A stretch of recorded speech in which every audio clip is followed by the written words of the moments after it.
Assalomu alaykum qadrli futbol ixlosmandlari. E'tiboringiz markazida Futbol maydoni kanali. Yaxshilab o'rnashib oling. Demak, biz boshladik.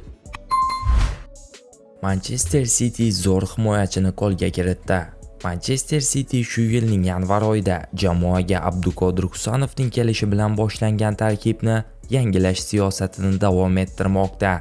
Shaharliklar himoyachi sig'ining chap qanotiga yangi o'yinchi oldi.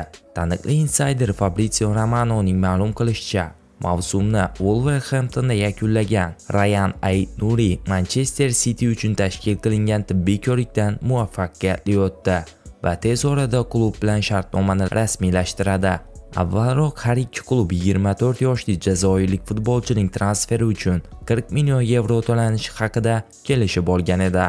Manchesterliklar bilan 5 yillik bitim tuzish kutilayotgan Rayan Ait-Nouri o'tgan mavsumda barcha turnirlarda 41 ta uchrashuvda ishtirok etib, himoyadagi vazifalarini bajarishdan tashqari 5 ta gol va 7 ta assist muallifi bo'lgandi. Ta'kidlash joizki, terma jamoamiz safida ham o'zgarish. O'zbekiston milliy terma jamoasi safida o'zgarish yuz berdi.